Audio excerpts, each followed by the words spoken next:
Hey, if you're like me, one of your frustrations might be with finding the right dress shirt.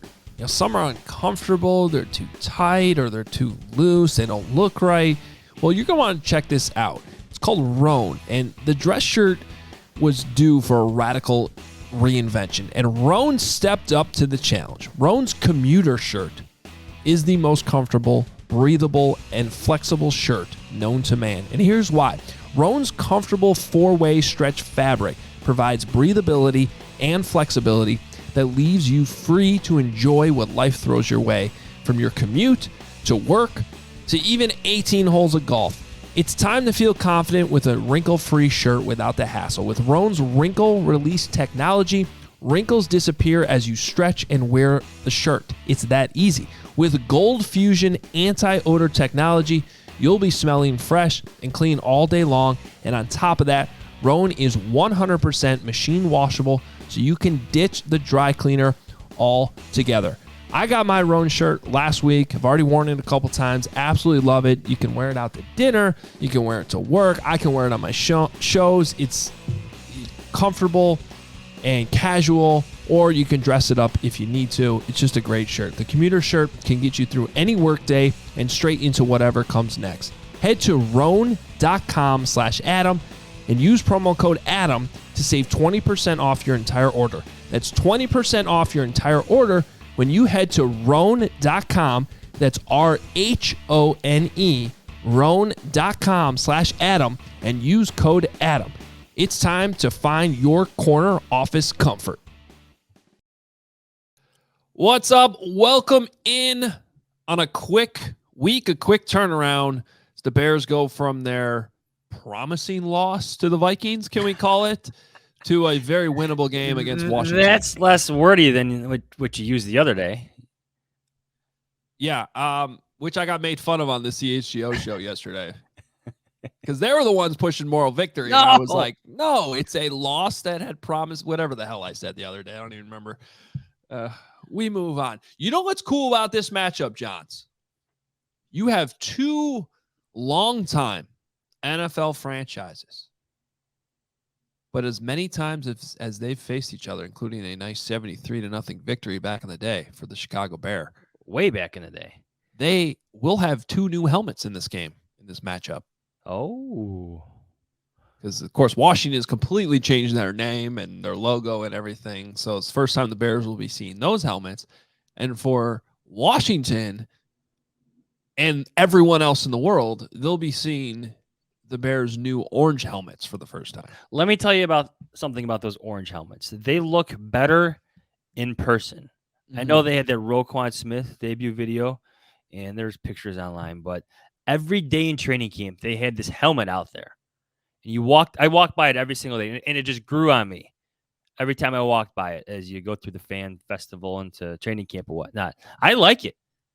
I'm not one to go crazy about jerseys and whatnot. I'm not Pat Finley over here, but that orange helmet grew on me, and I'm a fan of it right now. Well, we'll see how they come out and play. You know, certain uniform combinations carry a little bit extra weight. We'll have to see what these orange. And what I mean by that is, I'll give you one example. You know, I was a little worried about Wisconsin at Northwestern on Saturday, Johns, because they always play poorly in Evanston. But took James to the game, showed up, got out there. Wisconsin's on the field warming up, wearing their red pants, which is iconic, like their Rose Bowl. They only wear them for special occasions. It's Jimmy Leonard's first game. I go Badgers are winning this game by 30. They did. So there you go. So you feeling the 30-point victory with the orange helmet is I'm getting at? I could be feeling a victory, but I'm not feeling a 30-point victory because they're not, what pants? They're wearing white pants, right? Orange jerseys with white pants, right? Yeah, I assume so. It would look weird with blue. Yes. Yeah. Okay. My only criticism of the orange helmets, Johns, and we'll get into other stuff here, but I just think they missed an opportunity to use the actual Bear logo. Like on it? On the helmet. Yeah. Okay. Yeah. I just think that would have been cool. What I would tell people is that they're going to be doing uniform stuff like this every single year. Well, the whole point of these new helmets is that the league passed a rule that you can now have an alternate, a third helmet. And like some teams have aced it. I don't know if you saw the Saints wearing their black helmets. That was dope. Those looked awesome. So we'll have to pay attention to some of those around the league. The Washington's new logo sucks. I hate it, and I hate their new name. And really, there's not much to like about that franchise. I hate the owner. Who doesn't? Ron Rivera's a nice guy. I like Jason Wright, their team president.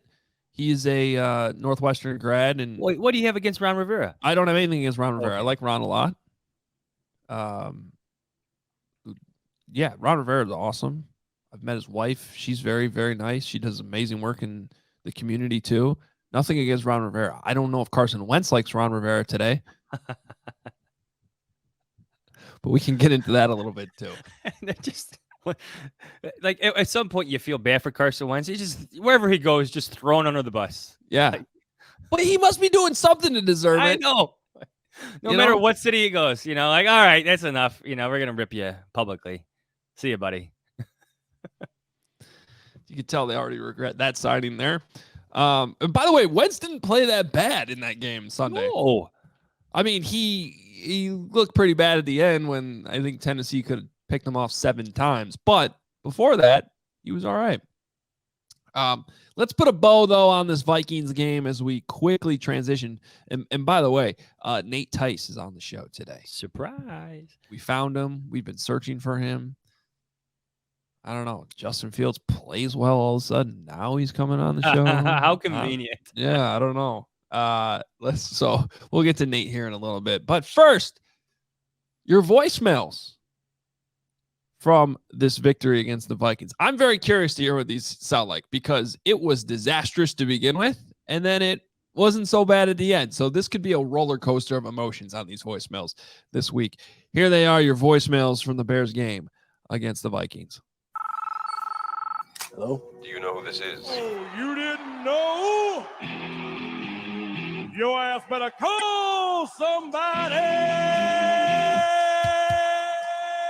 The Hoge Jahns voicemail. The Hoge Jahns voicemail line. Believe it or not, George isn't at home. Please leave a message at the beep. Got any questions or comments about the Bears? Give the guys a call before, after, or even during the game. Go Bears! Man, what a premium Bears start to a game. Like, plot summary, drive 1. Oh, first play of the game? What's that? 6 seconds left to go on the play clock? Oh, yeah, that's right. Maybe I should get on the field. Oh, yeah. Oh, whoops, that's a delay of game. And then the very first play of the very next drive. Just, oh, my God. Sam Mustipher, why? Second week in a row, Dante Pettis dropped pass. He's horrible. Get rid of him. So we've got a new reason why Fields doesn't have enough passing attempts. It's because our defense apparently did not turn up to play in Minnesota. I mean, it's been the first quarter, and there's not been one single time that we put any pressure on a running back, a quarterback, or a wide receiver. If you just let them throw 10 yards a time, you can't win a game. Have you ever heard of blitzing? But, Hoge Jahns. It's pretty easy. Bruce has been telling us. We just haven't been listening. We've been thinking it's the hits principle. It's the shits principle. That's what we're watching. The shits principle. Hey, Hoge Jahns calling here from Arizona. Bears suck. They have a long way to go before they can compete. Matt Eberflus needs to start calling plays, and please get Sam Mustipher off the team. I am the Moon Man! I am the Moon Man! I am the Walrus! Cuckoo, ka-choo, ka-choo, ka-choo! Super Bowl is back on, guys. What a catch from Mooney. Montgomery running it up the gut. Who cares about the other, 29 minutes of the game so far? Bears are going to the Super Bowl. We're only down 11. Let's get it going. Hey, Hoge Jahns. Kevin from Wisconsin. These guys f***ing suck. All right, Adam, help me out. This is Mr. Anderson calling from Philly. We hired this guy, Matt Eberflus. He was never a defensive genius. His defenses was average at best. Okay, he's a master motivator. His principle is my ass. Our team doesn't hustle. We don't play smart. And let's talk about Ryan Poles. Okay, we want to lose, fine. I'm with it. But you still have to inject talent into the team. Bear down. Yo, is this Hope? Valus, Monty, Mooney, Fields, Komet not dropping balls? I don't know, guys. Is this Hope? Are we figuring it out after getting blasted for the first half? All right, I got the perfect game plan. Just every single week, we just hit the fast forward button straight to the second half. We do that, we will win out for the rest of the year, and we will go to the Super Bowl, and we will win the Super Bowl. 100% guaranteed. Fair down. Why the will Smith-Marset not go out of bounds? That's the play. Get out of bounds. Fellas, if we have any other wide receivers, make it an old veteran that's not very good. Put him on this team, and he knows not to do that. He'll get out of bounds, and the Bears still have a chance. Instead, we've surrounded Justin Fields with a bunch of guys that aren't good enough. Go get a wide receiver. Ryan Poles suck. Get the guy some freaking help. Hoge Jahns, what a game. I spilled my whiskey coke when Fields ran half the field for that touchdown. Brutal holding call on that play. But Fields kept his composure. That's progress, boys. Hey, Bears fans, D-Man here. Trying to stay positive here, but we got to get Justin some help. Dad, who was that wide receiver again? I don't know, some guy we claimed off waivers instead of somebody that knows what they're doing. Bear down. Hoge Jahns, it's Bob Dabrowski here calling in from the house that Paul Bunyan built. I just got done talking to Emmer Smith or Mercy about the out-of-bounds rules and how when you go out of bounds in the NFL near the end of the game, the time stops, and that was probably what he should have done. Anyway, sucks of a loss, terrible loss, but the Bears look pretty good in this one. They played with a lot of grit, a lot of chutzpah, a lot of fight. They looked like real live Bears out there in the second half and then in the first half. And staying positive here, folks. Feel positive after this loss, more positive than the other two losses. Let's go Bears, Chicago Bears, Super Bowl 2023. Get it done, Chicago. Let's go Bears. Super Bowl 2023. That's in a few months. That's this year, Bob. That'd be quite a turnaround. I know what he bet. Hang in there, Bob. As expected, though. Yeah. Very low, then much more positive, then everybody mad at Amir Smith-Marset for good reason. Go out of bounds. Cole Kmet pointing him that way. Yeah. All right, well, let's get to what we liked and disliked from this one before we bring in Nate Tice. What I liked is Justin Fields' performance in the second half. I think everybody can agree on that. I'm not saying he took some big leap forward, but there were definitely steps made. And I liked the spark provided by Darnell Mooney at the end of the first half, running the same play that they missed in the first quarter, the throw into the end zone from the 26. I think it was second down and 10 from the 26, where they clearly had mixed signals there, Darnell Mooney and Justin Fields. But I think you leave this game, of course, liking what Justin Fields did in this one. I think I like Luke Getsy, like as an offensive coordinator. You've been like, it's been an interesting relationship between you two. Well, it's because big picture, I still think it's good. I think it's gonna work, but at the same time, like, and this is a good example of what you're saying, because I also dislike some of what I saw in that game. I mean, I think he's a guy that's trying to figure it out right now. And big picture, like, I think the game planning's pretty good. I don't know if you noticed, but they came out in a lot of empty in that game. But then they like almost overdid it a little bit too much.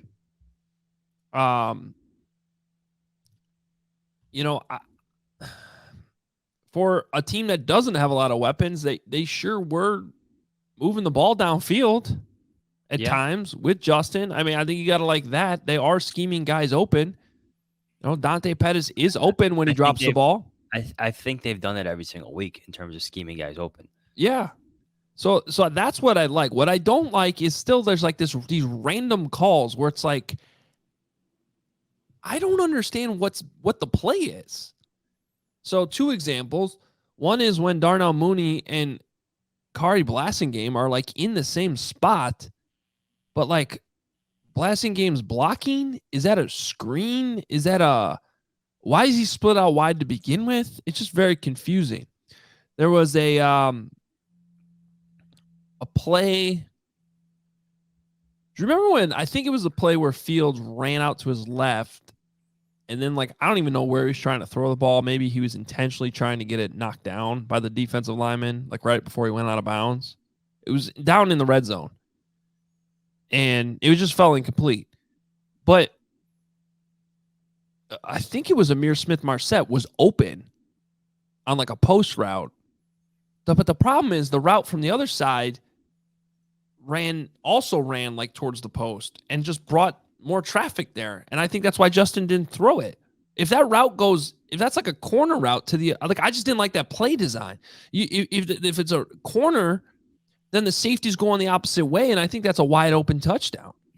I think a lot of the stuff you're seeing is exactly what Darnell Mooney is literally talked about every single week, where there's something's off. Like one guy does the wrong thing. Sometimes it's been Mooney. He's been the most open about it. But I think that if Darnell Mooney's doing the wrong thing, then you could be darn sure that others are doing the wrong thing because Darnell Mooney, I don't think there's a person who works harder on the team than Darnell Mooney. The guy's out after games catching jugs and whatnot. You have a bunch of young guys learning an offense and a quarterback who needs his players in the right places. And when they're not there in the right timing of his feet, he's not throwing the ball. I know what you're saying. I think some of it's guys doing the wrong thing. I think some of it's also just the way the plays are drawn up. You know, that toss play to Montgomery where like literally nobody blocks the edge. I just don't understand what the scheme is there. So I think I like Luke Getsy, big picture. I think there's promising signs that this. By the way, the Bears are averaging over 17 points per game, which, you know, in Chicago is actually something you might want to celebrate. Start to celebrate. But considering how bad it looked for a while, that might actually surprise you. I got one more thing I liked. Yeah, me too. Go ahead. This is from Fields. All right. I like that he said this after the game. And I quote, "When I first got here, you see big guys flying around, D linemen going fast. You just think you have to speed everything up. I'm just starting to figure out that you got to play within your own rhythm and the way you know how to play and just calm in the pocket." I like that Justin Fields said that after the game. To me, it speaks to growth. It speaks to almost like settling in to what he has to do within the pocket and having confidence, not so much. It's having more confidence in himself, knowing that I could get this play, I could get this ball out, knowing that there's chaos around me. There's some trust involved with that offensive line, but I like what he said there. All right. Do you know who the Bears' 2 best defensive ends are? Dominique Robinson and Travis Gibson. Yes. And they don't start. Yes. So what I like is that those are 2 young players who are playing really well. They are. What I don't like is that they don't start and they don't. Now, there was one exception. Finally, this week, Gibson outsnapped Al-Quadin Muhammad, but it was by 2. And then Dominique Robinson played very, very well. He only played 44% of the snaps. Robert Quinn is not having a good year. And he's still getting the most. So most money too. I'm just saying, find a way to get your two best pass rushers on the field, and maybe you'll get more pass rush because that continues to be sort of an issue. All right, well, it's a quick week. We do have to move on, but Nate Tice watched this game. Nate Tice watched what Justin Fields did, and it happened to be against the Vikings, another team he knows very, very well. So thought it'd be a good week to bring him on the podcast Here he is, Nate Tice. Whoa, you got an upgrade on your camera. Oh, I know. I was just setting that up. I was It looks good. Thank you. Appreciate it. I know. They're like, oh, you're full time. We'll send you a camera. Except my problem is I have to set it up every single time, so there's no consistency. Oh, yeah, it's all right. More work for you. As long as people don't care about Canon, it's just the consistency from shot to shot, we're okay. No, it looks good. We were joking though that we couldn't get you on the pod until Justin had a good game. It's right? Like, I don't know. You were ducking us when he was struggling. Now he goes off against the Vikings, and here you are. I just need a little bit. I can't come in and take my lashings. I needed to. I needed to wait until I could actually have a little buffer space on it. No, but I appreciate you guys' patience on doing that. I'm learning what being a weekly writer and what goes into that. Yeah, I have more of appreciation. My Sundays through Tuesdays are just, as you can see right now, just hell. Especially, and then all of a sudden I get to breathe on Wednesdays, and then I get to enjoy the rest of the week. But yeah, writing a weekly article it's something. I have definitely more respect for what you guys do. Well, it's the video watching that involves too in that. It's like you're merging two worlds together, right? That's exactly it. No, I know that it was supposed to be like a 10 things article. Like I was just straight up ripping off Zach Lowe. And then my first week I did it, I got to like 8. And then I was like, I can't find anything else I need. And they're like, just don't even label it 10 things. Just call it like weekly rewind or something. I'm like, oh, okay. So get to change the number. And that was like my first pro move. I think that was my first veteran move that I made. Yeah, I can relate to that.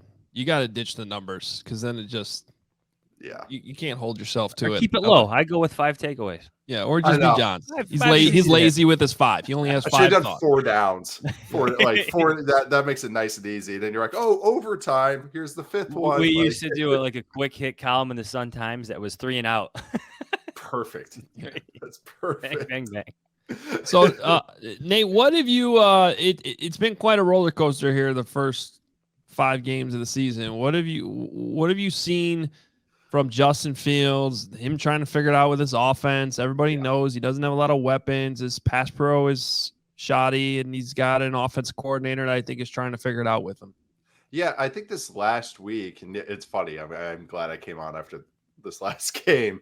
I think he's still figuring out his own checklist. I think Justin Fields is a very smart player, and I think what's going on right now is he's trying to do the right thing on a lot of plays, which then leads him to do bad things.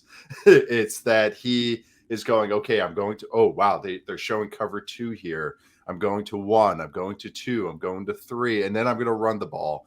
But I think this last game against the Vikings was the best example of him just going, I'm going to 1, and then I'm scrambling. I'm planting my foot and going. Or I'm going to 1 and getting to 2, and then that's it. This last game was the most he's ever been an empty in his entire career, 12 times. And I actually think that helped him because it basically told him 1 and done.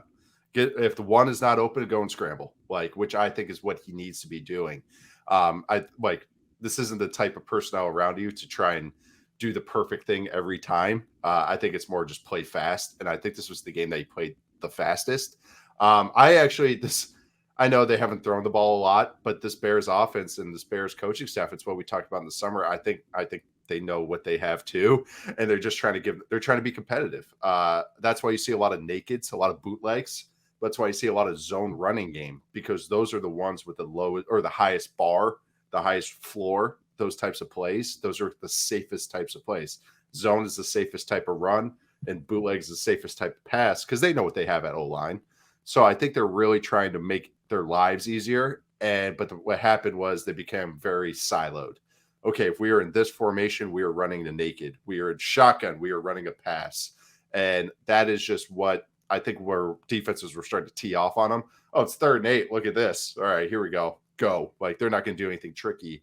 This last game felt like the first time, really actually a little bit in the Giants game, where they were going against type, where they were kind of going, okay, it's 1st and 10, let's launch this. Like, hey, rather than just run another run play, let's launch this down the field. Hey, it's 3rd and 6, let's get into empty and run a screen. Also think some of the screen games are a little frustrating because their offensive linemen leave a little too early. So, like, if you watch the Vikings defensive line, like as soon as I'm blanking on the right tackle's name. As soon as he stood up, all the Vikings players just ran to the flat to like blow up some screens. Larry so Borum. I think I think and there was like that play where Justin didn't even throw the ball because it was and he scrambled. Yes, Yeah. and it's just I think they just need to chill, just give it a second and sell some form of pass before they can go. But that's just it's just what the talent level is. I mean, Khalil Herbert's been great. I've been really enjoying him. He was a zone runner in college at Virginia Tech, so it's good to see him still shine in a zone running scheme. He's been one of the most efficient backs. Like I think going into this week or after this week, he was like 4th in adjusted yards after contact, which like kind of caps out how many yards they give you and how after contact. So he's been one of the 5 best runners of the football, which is really cool. But yeah, I just think they're just slowly tweaking it and trying to make themselves competitive. And this is what it looks like when you're just trying to have a high floor, but maybe a low ceiling on your offense. So we were just talking about Luke Getsy and everything he's doing. He's finally winning over Adam Hoge here in terms of when he's gaming. He's a tough one to get there. But like, how would you articulate? Like you got these 5 games. Some of them look really bad. I think sometimes Fields hesitated to throw the ball on certain things with guys open. So what Getsy's doing, which does seem to be quite a bit, like how would you articulate his vision and do you like it? I'm fine with it. I'll say that. I think I'm fine with it because everything's sound where it's like, okay, you're not doing anything like gimmicky where you're like, oh man, what was that? It's a lot of just stuff that makes sense. I think it's that he's trying to figure out the formula that works. I mean, he went as basic and stripped down as possible the first few weeks. I would say the first 3 weeks. And then this last 2 weeks was now I'm starting to see some tweaks to what they originally showed, which is encouraging. I would say the Packers game was a little like, oh my God, like this is like a JV high school offense. Like which I get. Like I'm talking about both sides of my mouth. It's like you want more, but it's also like I understand because you're terrified of what you have out there. But sometimes you just have to trust your players to win. They are paid. So maybe sometimes be a little more aggressive, which I think they are tweaking a little bit. And I think that's also what Fields sometimes is maybe they're trying to make it, I wouldn't say easy on him, but force him to throw the ball quickly. And I think they finally maybe found what works. And that's maybe like I said, those empty formations and a little bit more play action. And I think that they're just figuring out the formula. It's not a great personnel, which we knew. And I think they know that as well. That's where we're at. It can be very frustrating though. Very just so basic. It's so just like, no, we don't want them to get screwed up here. But sometimes that leads you to a lot of 3rd and 10s and 3rd and 9s. Nate, where's the line between, you obviously want your quarterback in a perfect world to have his mechanics perfectly sound all the time, and you want him to go through his reads and all this. But like we were having this discussion last week where it's like at some point you just got to let Justin Fields play. Like let him be that guy that he was at Ohio State, where I don't think he was worried about all those things and he was just playing. And it was almost like in that game Sunday, because they got down 21-3 and they just didn't really have a choice, that he was, including, I would even argue, the deep shot to Mooney where Mooney made that incredible pass. If you look at that, like Fields probably didn't need to shuffle to his left there at the end and open up his hips the way he did, but like it's also like, who cares? He was comfortable in doing that and he threw a dime, So I don't know. That's kind of where I am at this point. I know they want everything to be perfect, but at some point you got to let him be who he is at the same time. Yeah, and I think that's him too. I think that's Justin too. And that's what I originally said with like the checklist stuff is that I think they're telling him a lot. They are working on his mechanics, which you could see in the spring and in the summer is how much they're trying to hone in on his mechanics, his footwork and everything. And I think I totally get what you're saying is I think because he's trying to do it, he's trying to do the right thing. It's slowing him down. And it's one of those where it's like, man, I wish you wouldn't worry so much about trying to be perfect with your feet here and your timing and everything. Like you can tell every time he drops back now, it's very like almost mechanical. It's very do. And which is, again, long-term, I think that's going to be a good thing, but it's ugly because he ends up being late. He ends up, oh my God, I'm hanging on one because I'm trying to read the coverage. Like if a post-snap look changes, he's like, okay, what did coach tell me to do here? I think he's really trying to do it, But I agree with you. I think that's where the bounce, and I'm hoping that this game kind of opens it up a little bit, where they're like, that's where empty formations can really do this. Is it's truly in the quarterback's hands. It's, hey, find us a throw or go and run around. And I think that's why you saw some better scrambles from him, because he had to be more decisive, because that's what an empty formation does. There's not one, and then Justin's like real bad habit is, as you guys know, because he takes all the sacks, is that he's like always working backwards in the pocket and working back trying to find the throw. He's doing the Madden drop, which I call, like when you hold back on the joystick in Madden. He does that too many times, and I think that's why what they did, spreading things out and let him just kind of find a throw or run, is that he realized, I can't go backwards. I have a 5-man protection. So I think something's going to click for them where they go, oh, we can do this. Like, as opposed to wadding everything up with heavy play action or doing the nakeds, let's empty everything out and create running lanes for him or a quick throw for him. Make him make quick decisions. I think that's where they have to force that out of him. And we saw it against Minnesota. I want to talk about the personnel a little bit, because I don't think Fields, he would never say it. He quickly defended Smith-Marsette after the game, and he should. He's the quarterback. He's the leader. But you played the position. Your dad coached Jay. When the personnel isn't as good as what other teams have. Just take a how does that affect the quarterback, even though they never truly say it? What's the quarterback thinking? How does that change his clock and things? It's like watching last night, and you watch Patrick Mahomes and even Derek Carr a little bit, you can see what guys they have faith in. And I mean, you think Derek Carr is going to launch those deep balls to anybody but Devontae Adams? No. And that's where it is. It's the room for error. And I think that's what's happening with Justin a little bit. And that's why it's Mooney always on those highlight grabs. He's like, okay, this guy can maybe make a play for me. So let's just launch. It's what we call 50-50 balls. And really, it's more like 70-30, but 50-50 is just the term. It's what DeAndre Hopkins always dunks on guys. It's what Travis Kelce can win on a bunch of times, even like a Tyreek Hill. But all the top players, top receivers, they can do this is they manipulate the math. So it turns 70-30 for the offense. And I think Justin Fields has a lot of guys that's like 25-75. So he's like, screw this. If I throw this is going to get batted down. If I miss just a little bit, it's going to get tipped in the air, get picked off. I think that's what it is. He knows he has no room for error. And again, that speaks to him trying to be perfect. But I think that's what it is. That when you don't have those types of guys, those dudes. I mean, remember Cutler when Brandon Marshall came in? Like that. Yeah, that's what I mean. Yeah. Just feed him. Quarterback, yeah. Just feed him. Because it's just such a room. You just give yourself room for error, and it's just faith. But you watch Mahomes last night. There was a corner route he threw to, I want to say it was Juju Smith-Schuster, and he lets that thing should not have been thrown. It was a corner route, man coverage, guys in his hip. But he's like, hey, he's big. He's going to go make a play for me. So he just lobs it out there. Justin can't do that right now. He just doesn't. He just I have to line these bad boys in there and pin it on them because I know my guy's not going to go up and grab it. Against Houston, he tries to throw some benders, and those are hero throws. Is what I call them, hero throws. You have to do it against cover 2.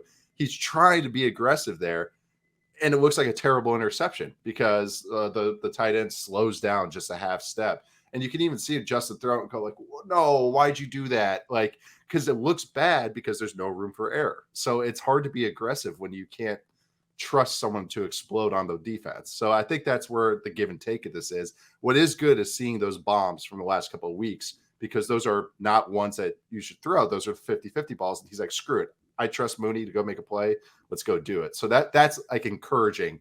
Now we just want to see it maybe 5 times a game as opposed to once or twice. Yeah, because Nate, the one thing I was struggling with is they were running the ball so well early on in the season that even though the talent's not great out there, it seemed hard to believe that they couldn't pull off a shot play off play action at some point off all that. You know, and so it is encouraging, I think, to see that there was much more of a downfield passing game in Minnesota. Now my question to you is, can they sustain that? Can they keep that going Thursday night against Washington?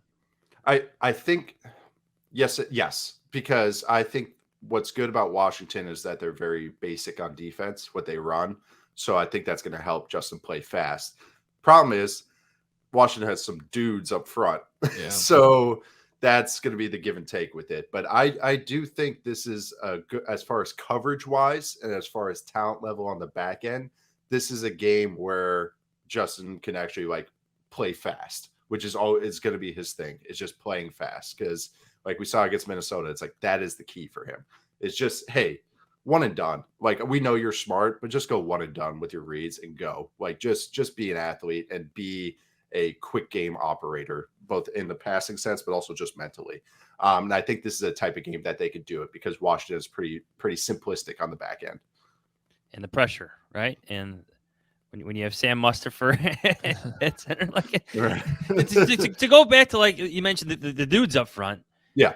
So Sam Mustipher is the least favorite Bear of everyone on Twitter right now, and like that center quarterback relationship, and when your center's being thrown to the side on some plays, and everybody sees that on film the next day, including the entire team, like how does that operate? How does that function? How does that chemistry still build amongst those two, or do you think the Bears need to make a change there?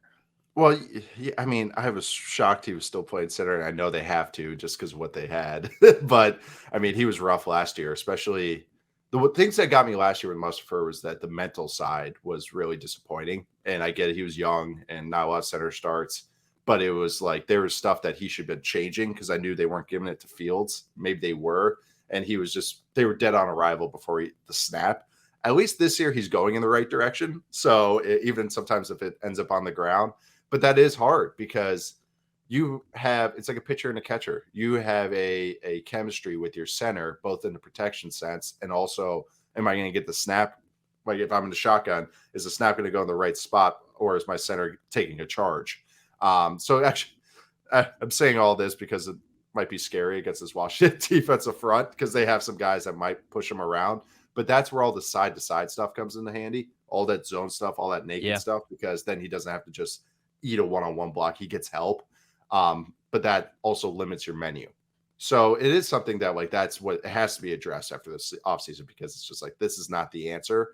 But yeah, it gets scary, especially when you know if you're under center and there's a nose lined up right over him and that is a better player and you're just like, please just give me the snap. And like it's 3rd and 9 and yeah, they're showing some pressure. Yeah, it's right up the chute. Like, please, like, can we just do this? And so, yeah, it is. That's another thing that you have to think about as a quarterback is, okay, I'm looking at the play clock. I'm looking at the defense. Are my guys lined up? Oh God, center, please don't get eaten alive here. Like, again, it's another thing that gets on his mind. So hopefully it's not. Justin's a tough player, obviously. So hopefully he doesn't think about it too much. All right, Nate. Well, we'll let you go. But I would be remiss if I didn't give you at least a minute to ask you about your reaction to Paul Chryst getting fired as Wisconsin head coach, because we know how much respect you have for him playing under him. Yeah, and I think it was I don't want to say it was like, oh, it was due time or anything like that. I think with Coach Chryst, he wants to be a coach. And I think like just a straight X's and O's, dial up some plays, coach some kids, and that's what he wants to do. And I think partially personally is that he was just like over being a head coach. Just like, I don't want to deal with the boosters. I don't want to deal with this stuff. So I don't think he is too remiss about it, but it was interesting. It came so early in the season. I do think that they'll give Jim Leonard, this is kind of like a nice tryout for him. And I do want to see what Jim Leonard can do because I really respect him as a coach as well. And, but yeah, I'm a little bummed for Coach Chryst, but I still have nothing but respect for him. And I think maybe in the long run, this will be a fun, good thing for him. Yeah. It didn't seem like he was doing the NIL and all that, all the nonsense going on in college football. He just wants to dial up some 3rd down plays and go coach a quarterback and tell him how to read it out. He doesn't want to meet with the media day to day, but it's 2022 and you coach at a Power 5 school. It's kind of hard to live that way. Yeah, absolutely. Nate, thank you so much for taking time with us today. And we can't wait to read what you come up with all that. All the hard work, but make sure you check him out on The Athletic, theathletic.com/Hoge Jahns, and on Twitter @Nate_Tice. Appreciate it, guys.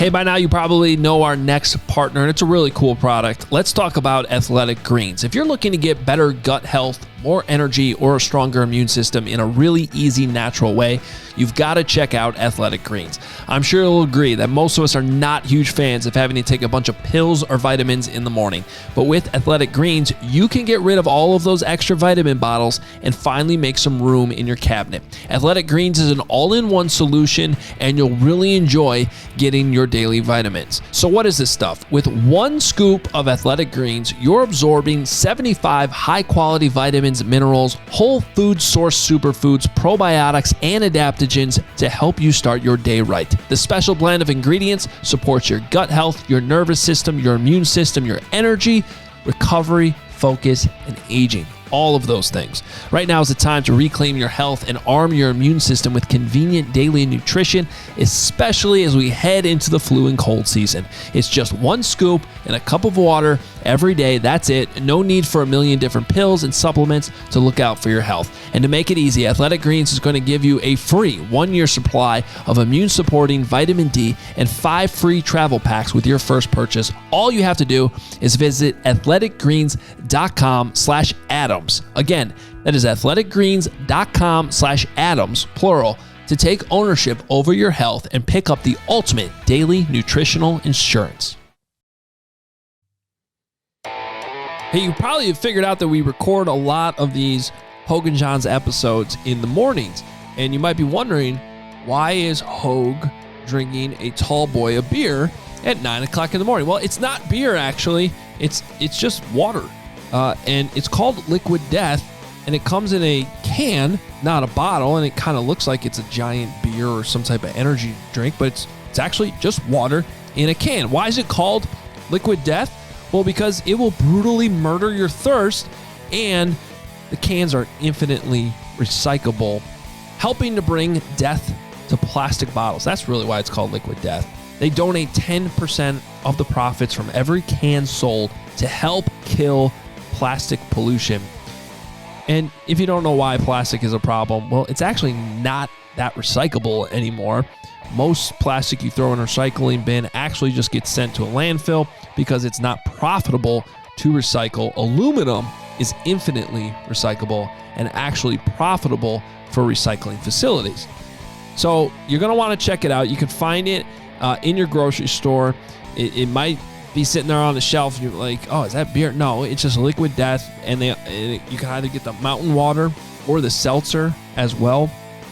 Just crack open one. I'm telling you, they are cold because they come in aluminum, just like an ice cold beer would be. It's sitting in some ice. You know how it tastes, just extra cold. Same thing with these Liquid Death cans of water.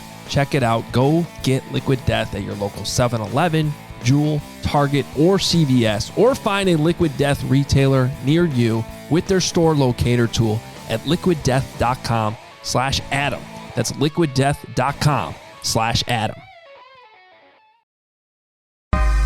Fall is chaos in your pants. You're overheating 1 second and then freezing the next. To be ready for anything, you need underwear that can handle everything. It's time for Tommy John underwear. In Tommy John underwear, you're that much more comfortable, so you can do everything just better. Tommy John's breathable, lightweight fabric has 4 times the stretch of competing brands. They come with a no wedgie guarantee. It's a no wedgie guarantee thanks to a non-rolling waistband and legs that never ride up. Plus, they feature a horizontal quick draw fly. And Tommy John loungewear is guaranteed to fit perfectly. With over 17 million pairs sold, people love Tommy John underwear and loungewear. That's why Tommy John doesn't just have customers, they have fanatics. Let me tell you, it's perfect to wear in the press box too. Plus, everything's back with Tommy John's best pair you'll ever wear, or it's free guarantee. Go to TommyJohn.com/athletic right now for 25% off lounge and sleepwear. 25% off lounge and sleepwear at TommyJohn.com/athletic. TommyJohn.com/athletic. See site for details. Hey, after a weekend of tailgating, life is scary when you show up for work Monday pretending that your brain is still functioning. Hey, we all deal with Sunday scaries, right? Sunday scaries are those, oh shit, stressful, nervous, can't sleep, dread feelings that hit you on Sunday evenings when you think about school or work coming up tomorrow, or just freaking life in general. Unfortunately, you can feel that same pit in your stomach any day of the week. Sunday Scaries CBD gummies were made to defeat the crap that life throws us. These are the perfect CBD gummies for professionals on the grind, super moms, students, party animals, regretful drunk sexters. Let that sink in, and everyone in between.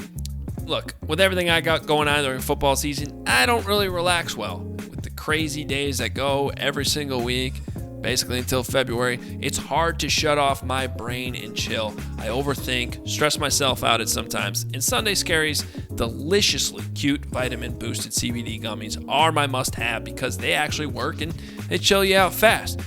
Look, we all have the right to live scare-free, so whether you need to take the edge off, calm your racing mind, sleep better, or just chill, take 2 CBD gummies every day to keep the scaries away.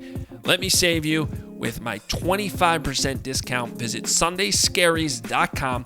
Use my promo code THEATHLETIC, all one word, THEATHLETIC, for your discount. That's promo code THEATHLETIC for 25% off at sundayscaries.com.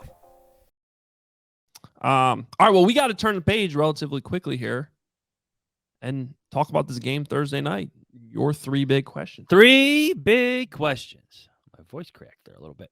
Number 1, there's a lot of things going wrong with the Bears defense after 5 games. What concerns you the most about those problems right now?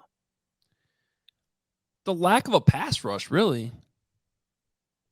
I mean, they're not getting home.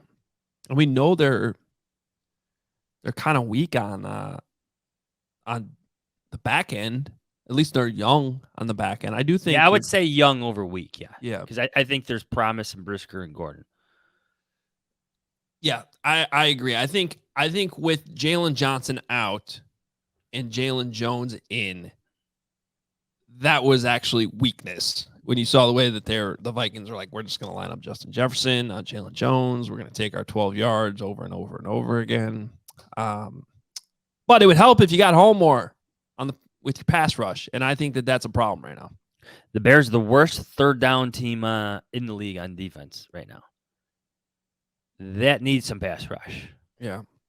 I know there's been some runs that have converted third downs, but come on, third down's a pass rush down. You need Robert Quinn, Al-Qadim Mohammed to be better, as we talked about. Number 2, what gives you confidence that the Bears offense might have turned the proverbial corner? The quarterback?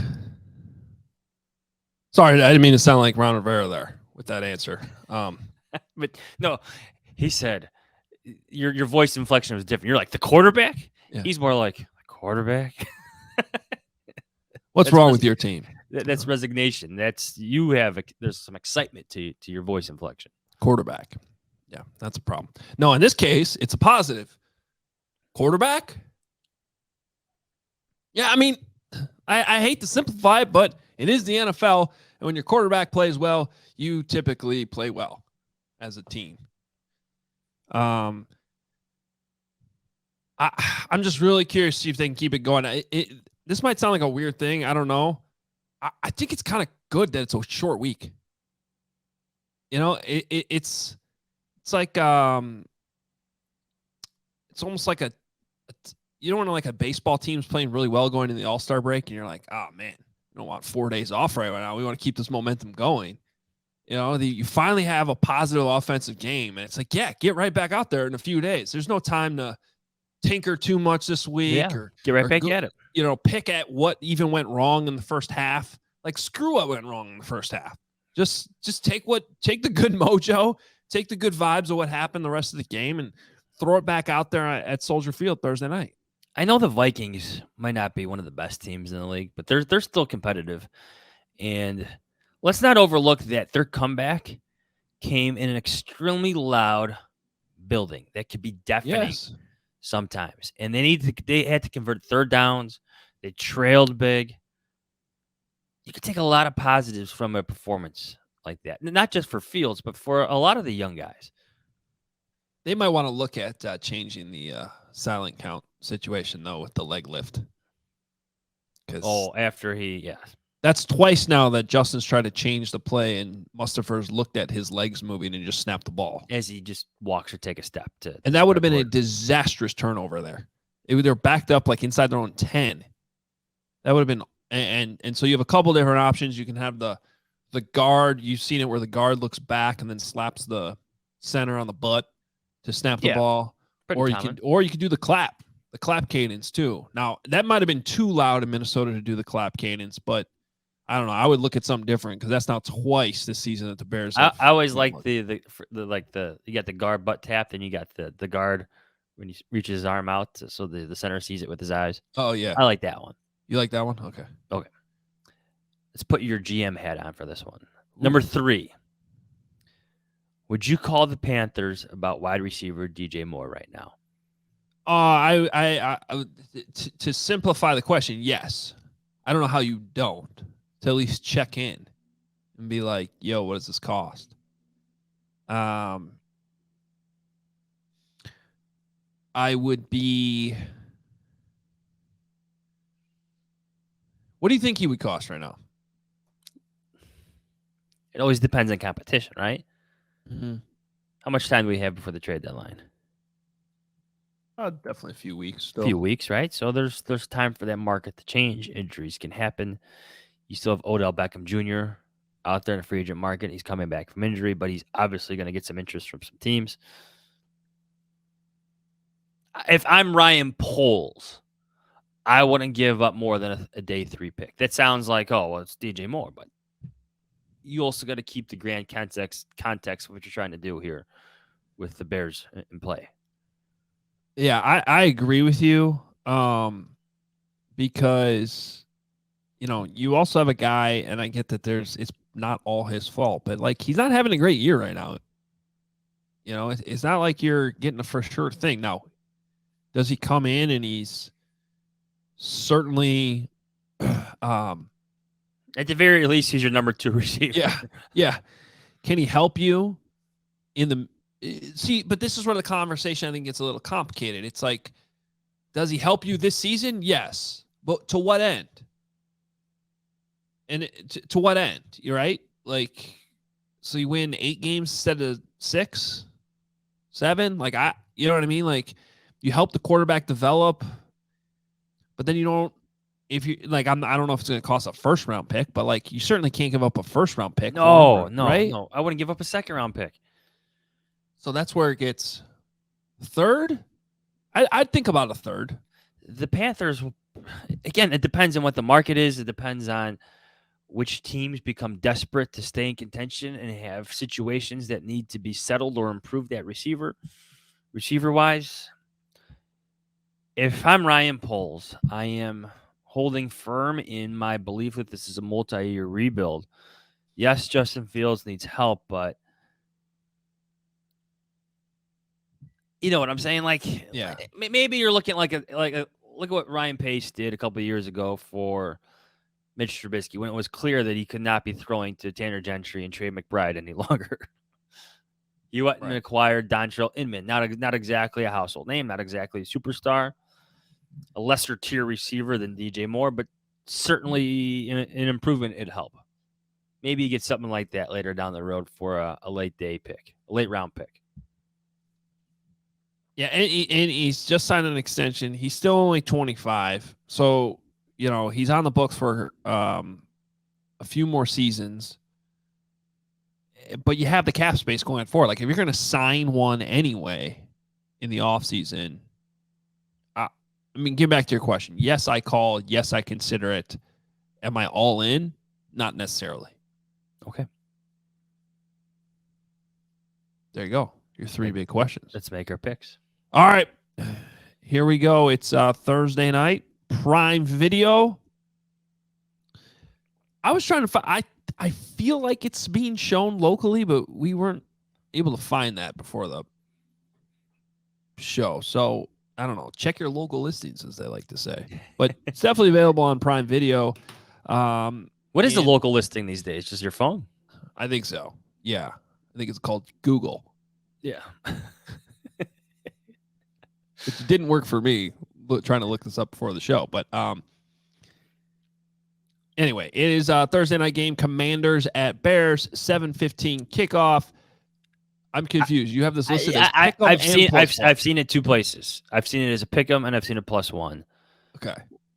I think it's a pick 'em. I'll go with the pick 'em. Okay. I know it opened as Washington favored by 1. Yes. I just looked at Sportsline and they had it as a pick 'em.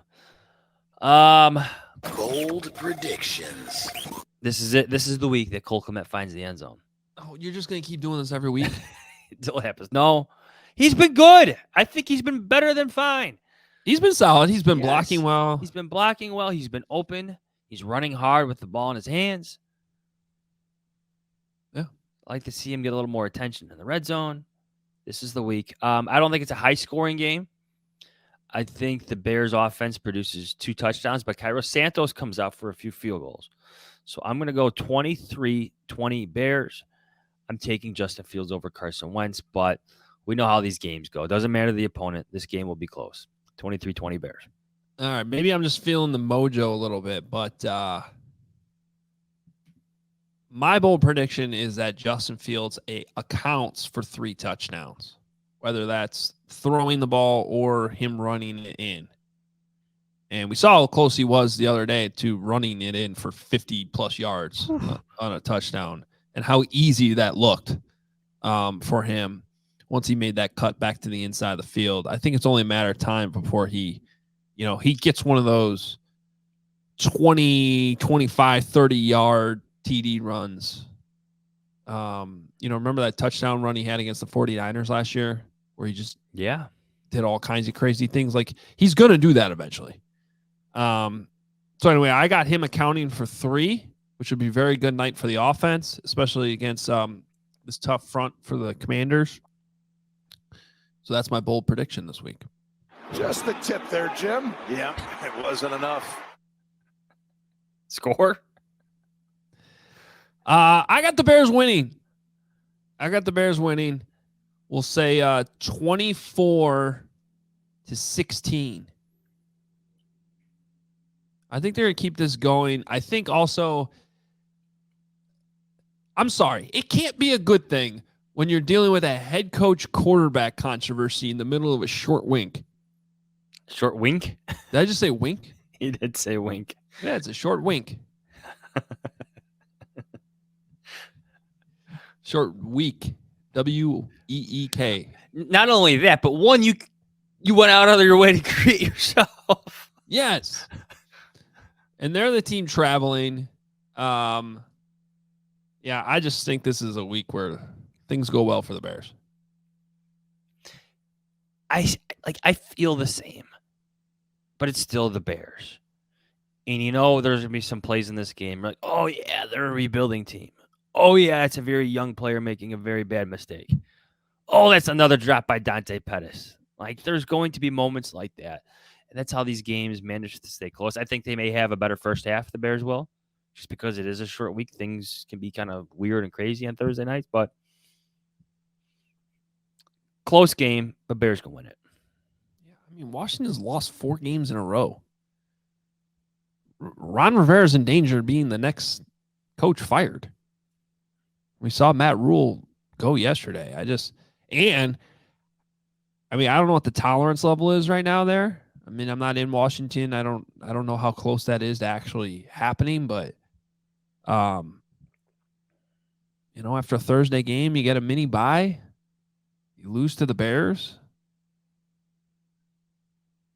Has to at least be on the table, right? Yeah. Well, that signals a lot of other things that have to come after that.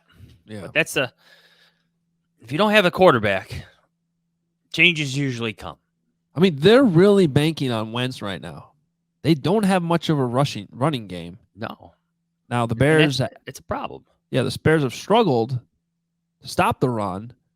So we'll see where that may end up deciding this one. But, you're relying on Carson Wentz to throw for 300-plus yards every single game. And, oh, by the way, he's the problem. I don't know. I like the vibes of the Bears this week more than Washington. All right, well, we got to get out of here. Quick week, quick turnaround. Fun episode, though. Good to have Nate back on the show. We will be back Thursday, obviously, post-game, with your post-game episode. See if the Bears can get to 3-3. 3-3 after 6 games. Not terrible. No, you take 2-2 after 4, everybody. Yeah. It's the proper perspective of what you're looking at with the young quarterback and rebuilding team. And then you got some time to rest a little bit with a mini bye Monday night game against the Patriots. Like, is this too much to ask? One final thought, Johns. Just don't look crappy on national television. Like, look competent. Yeah. Oh, that was a concern over the last regime, was it not? I feel like Justin Fields has played pretty well in primetime, though. Yeah, he did well on Monday Night Football. Is that the Steelers game? Yeah. But he did not look so well a few weeks ago on Sunday Night Football. So this year, Packers. No, that was Yeah. Yes, it was. Yes. Yeah, that was Sunday night. So. All right. Well, make sure you're following us on Twitter at Adam Hoge, at Adam Jahns. Read him on The Athletic, theathletic.com/HoganJahns. That's where you can read Nate Tice's weekly piece as well. I am at allchgo.com. Newsletter coming out tomorrow. Make sure you are signed up for it, allchgo.com. It'll be in your inbox tomorrow morning. Also available on the website at allchgo.com. Merch is up, obviousshirts.com. Check it out. Beanies for the winter, hoodies. It's all up there, ready to go for you. Love seeing that. The photos that you guys post from the games, too. Keep those coming every single week. If you're at a game wearing Hoge Jahns gear, send it to us on Twitter at Adam Hoge and at Adam Jahns. We are out of here, Johns. Talk to you guys Thursday. See ya.